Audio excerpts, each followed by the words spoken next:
month. And so the first Sunday in June, we on the idea that the key to forgiveness is that there's nothing to forgive, actually. And if that doesn't make sense to you, then,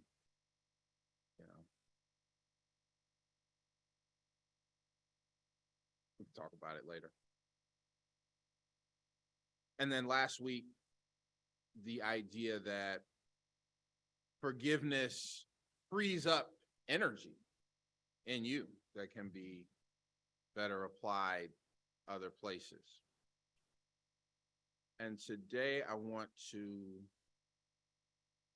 share a bit from this thesis that forgiveness is a muscle to be developed. Forgiveness is a muscle to be developed. And those readings, Linda, let me just touch on it again. In Matthew 18, most of us are probably familiar with this. The disciples had been watching Jesus deal with enemies, deal with ignorance.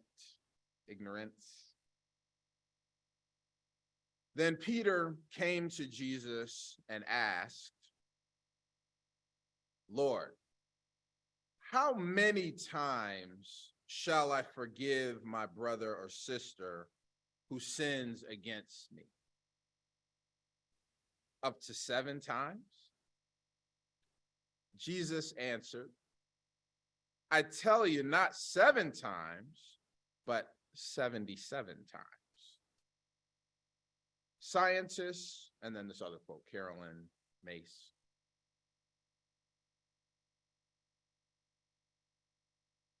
Brilliant author, spiritual teacher.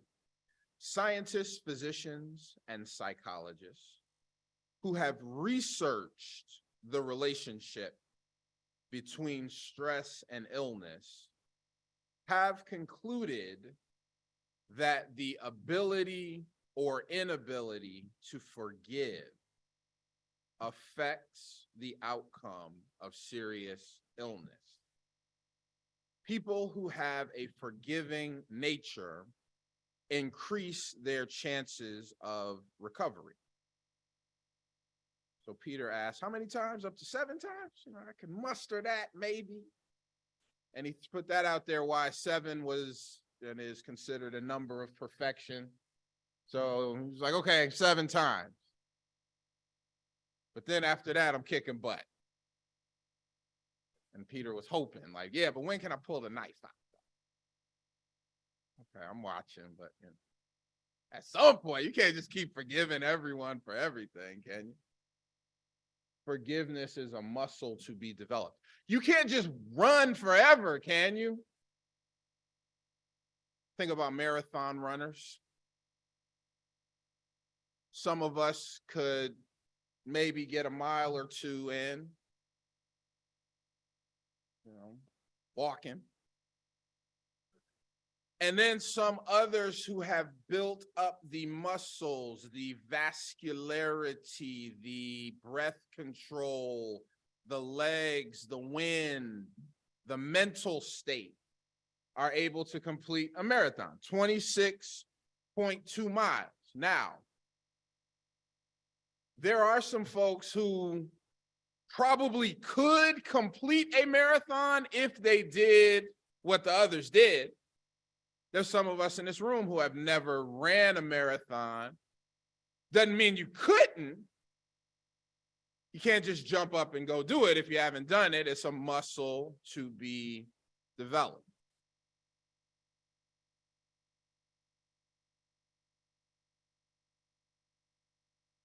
There's all kinds of muscles if you think about it. There are those physical muscles, and the more, okay, when I show up every day, I can go a little bit further than I went yesterday, and I can build up the muscle.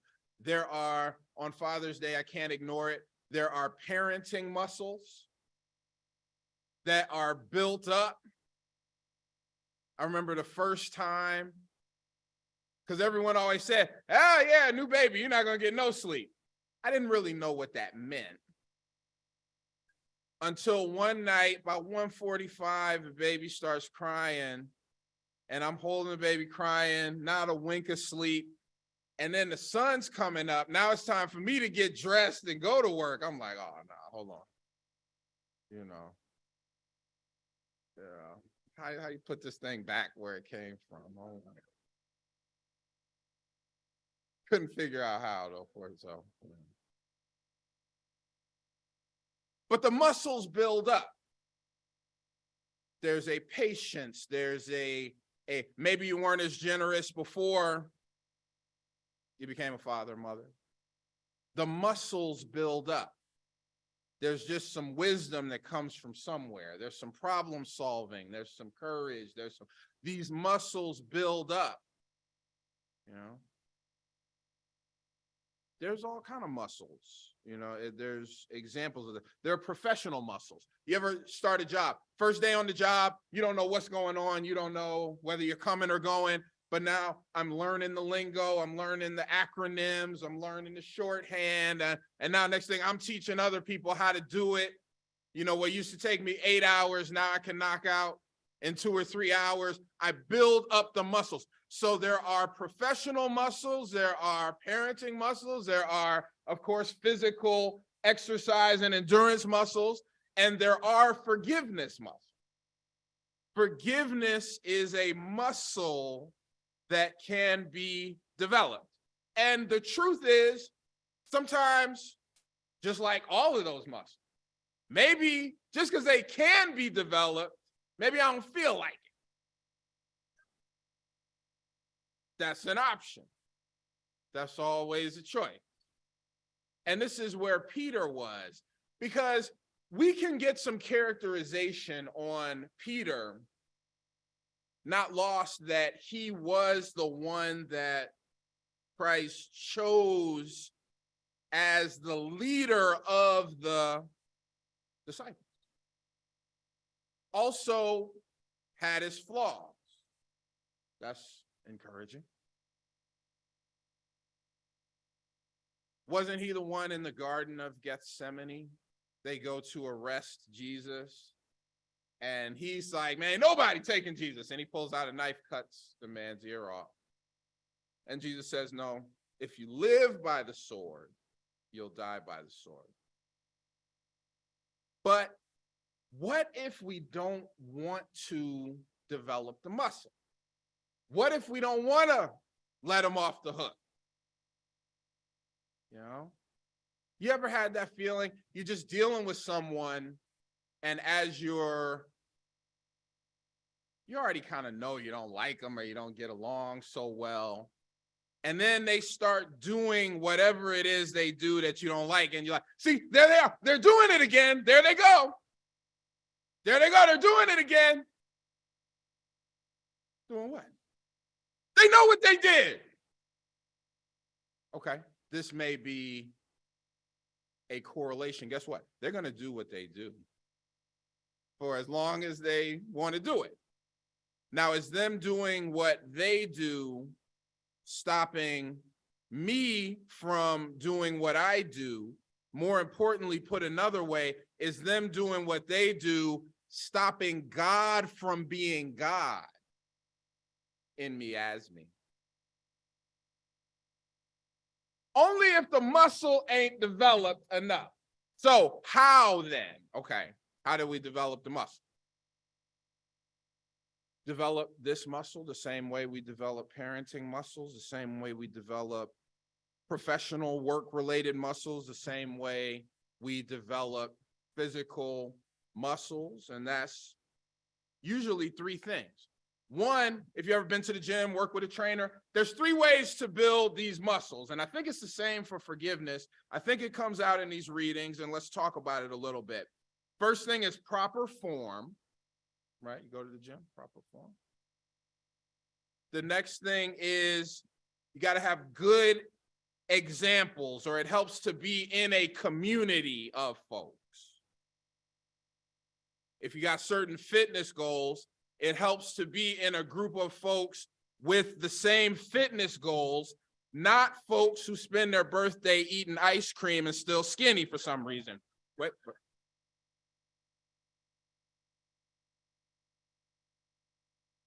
or at least figure out whatever that consciousness is.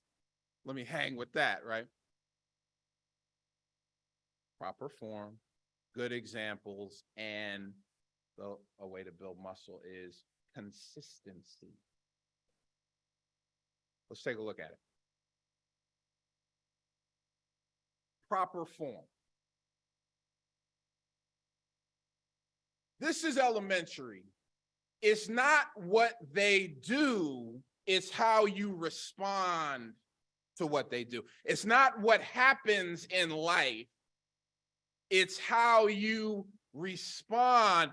And the fact is, your response is a choice. There are times where something happens and you've heard the difference between a response and a reaction. A reaction is when they get you. Now the word is they trigger you. When we were kids, we would talk about each other, and we loved each other. We make fun of each other all the time, but we talk about each other. But the one thing you couldn't do was talk about somebody's mama.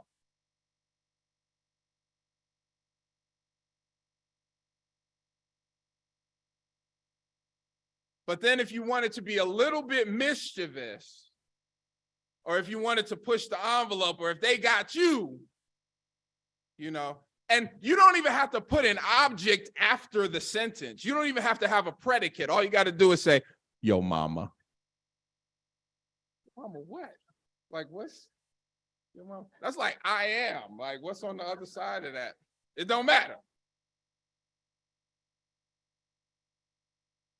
Everything's cool. Don't talk about my mama. Whatever you do, don't talk about my mama.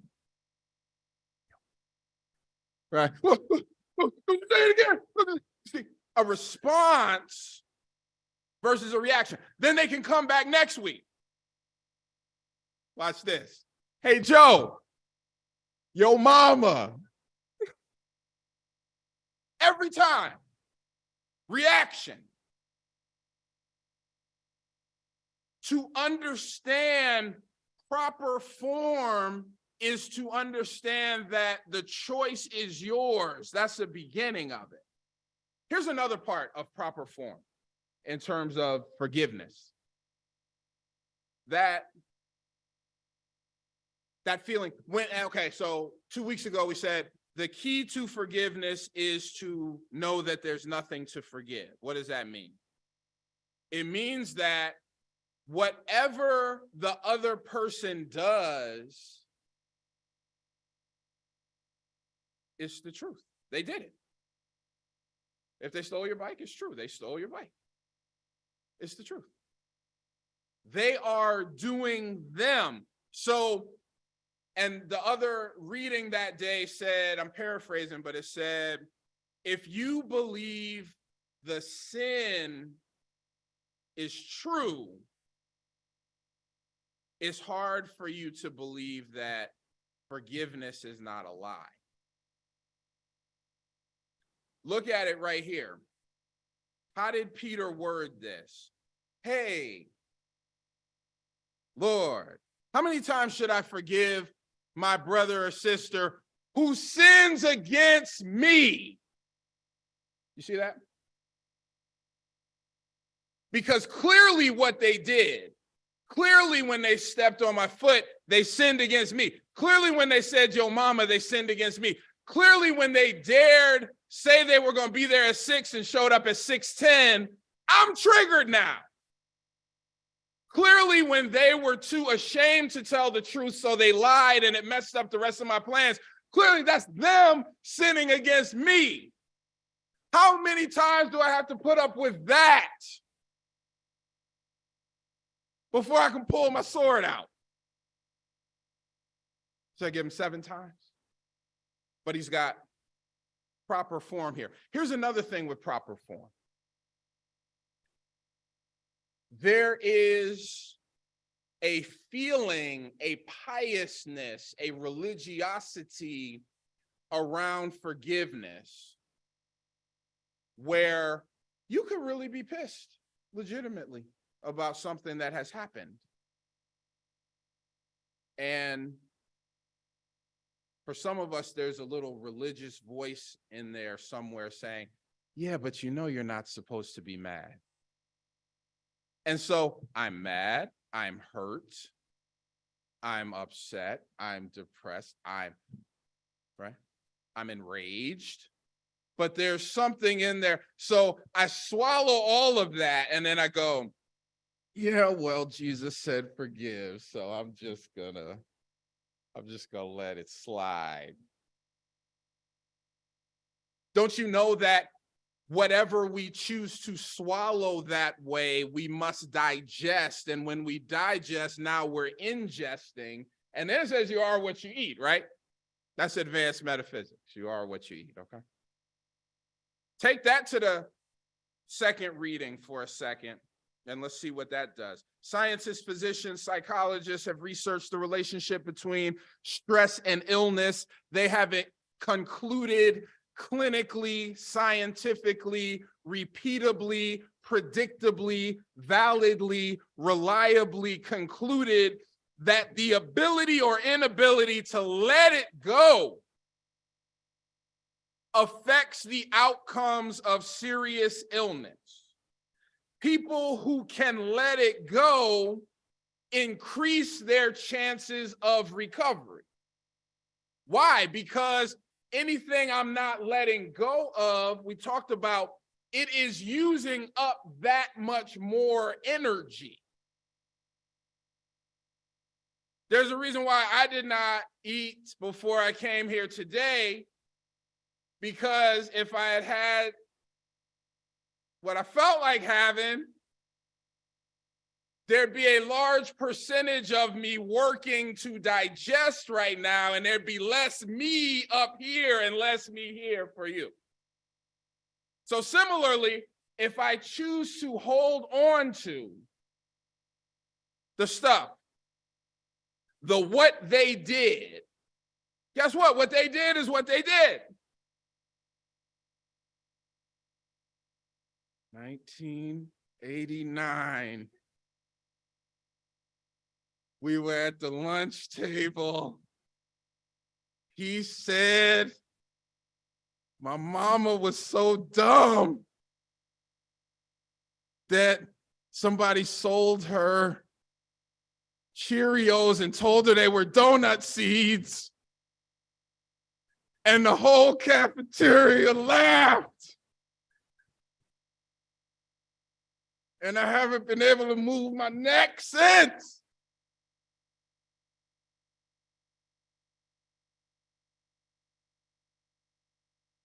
Proper form.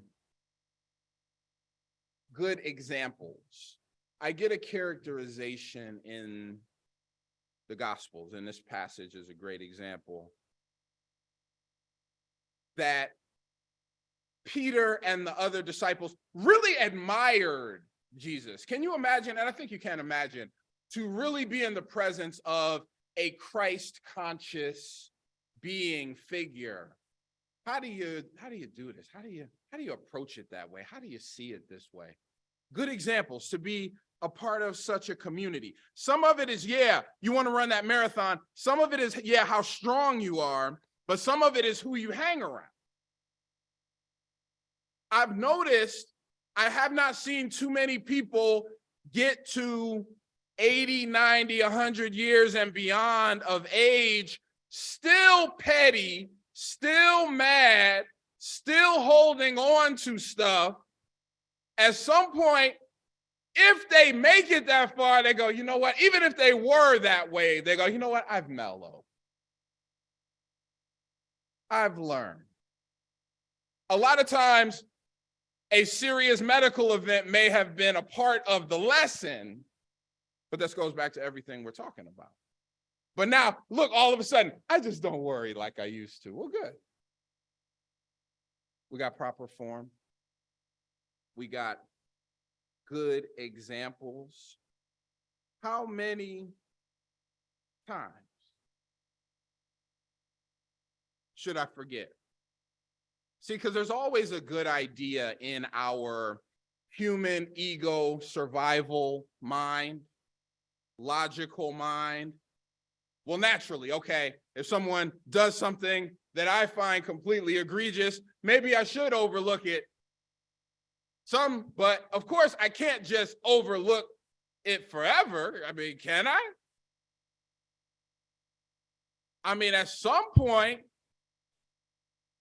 that great prophet James Brown said, need some get back. But he said, no. There's nothing to get back. Think about it. You've been done wrong by someone else. Another way to look at it is they're doing whatever they want to do, and you're free to do whatever you want to do. That's another way to look at it. But if we choose to tie in, there's a difference between the oneness that we are all drops in the same ocean is not the same thing as the energetic cords of fear that can connect folks, of fear, of tradition, of worry, of, well, I'm not good enough. Let me prove I'm good enough by proving that you're not good enough. Those are energetic cords that can tie folks together. That's not the same thing as a divine oneness. So it's important to, yes, be with the right community, be with right examples, best examples, people who, in running a marathon, you don't just get out there and start running a marathon. I would want to be with someone who has run it before. I need someone to tell me, they say when you run, you start running that far, your nipples start chafing. I need someone to give me the solution before I get to mile 15. How do you run for 4 hours? What if you have to go to the bathroom? I need somebody who has done it, who's been down the road before. That's what Peter's saying. Okay, I can get with this forgiveness. I can see how it frees up. How many times are we supposed to do this? 7 times? No. He said 77 times. And I can see there's a part of Peter like, so on 78, I can pull out the sword, right?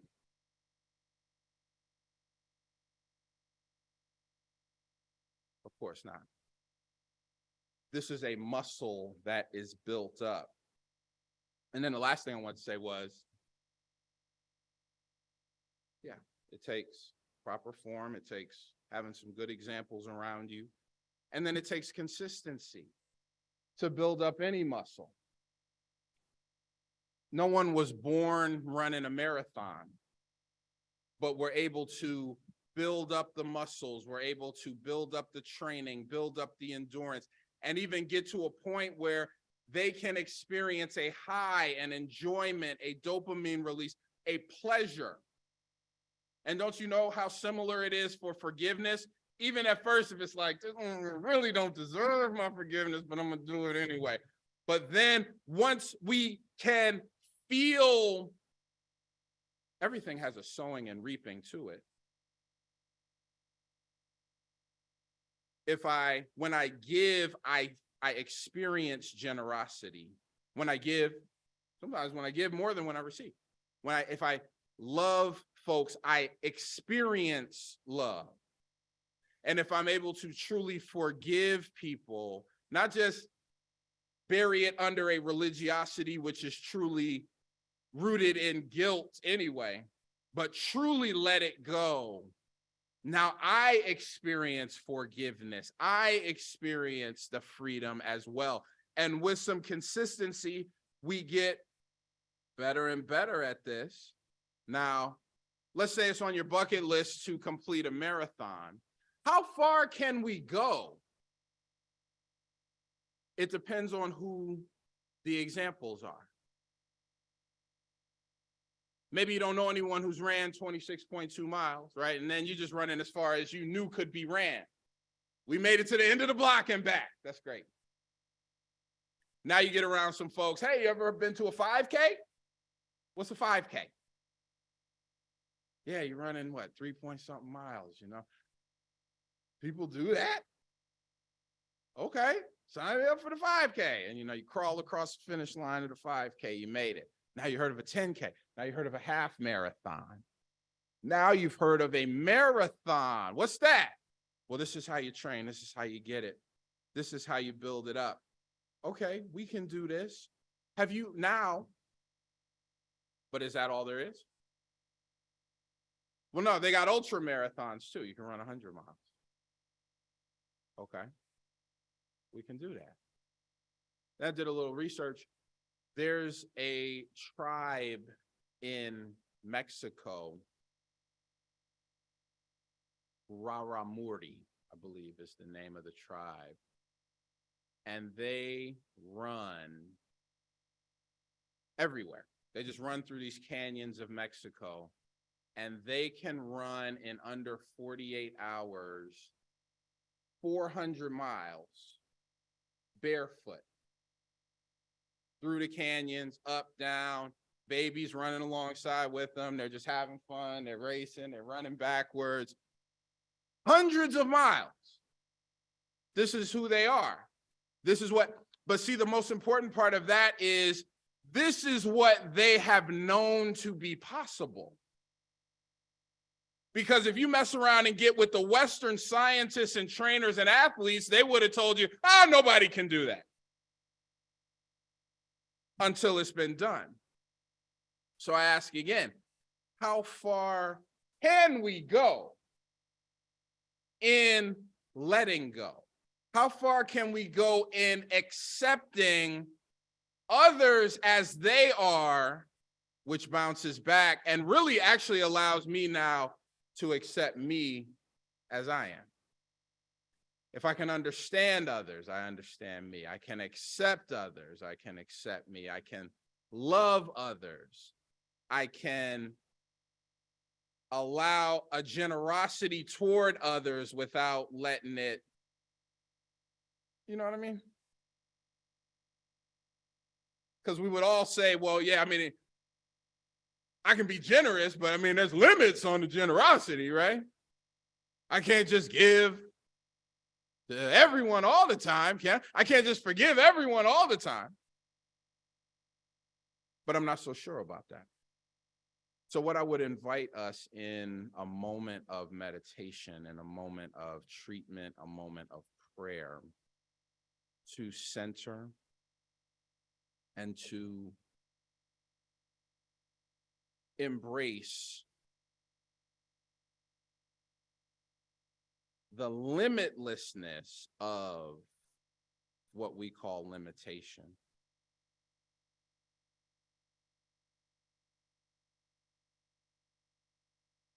To understand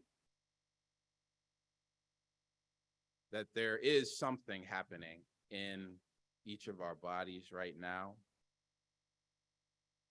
I would say it's all good.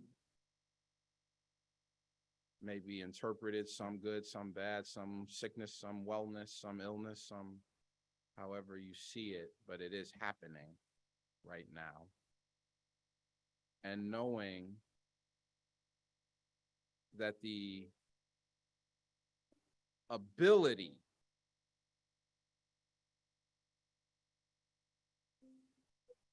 to let others be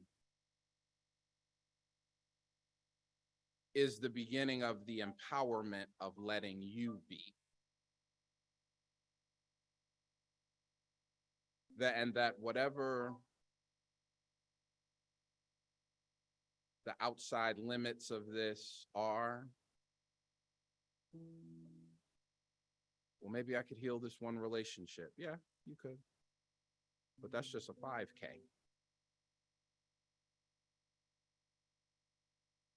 Maybe I could transform my life and not have to worry about abundance. Great. It's a half marathon. Maybe I could take, no matter what the diagnosis is, reframe it, transmute it into the wellness and joy that I am. Okay, that's a marathon.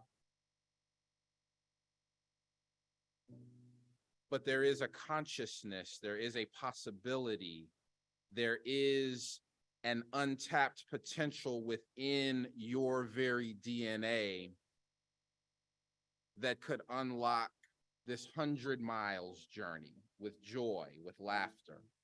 And then there's horizons beyond that too,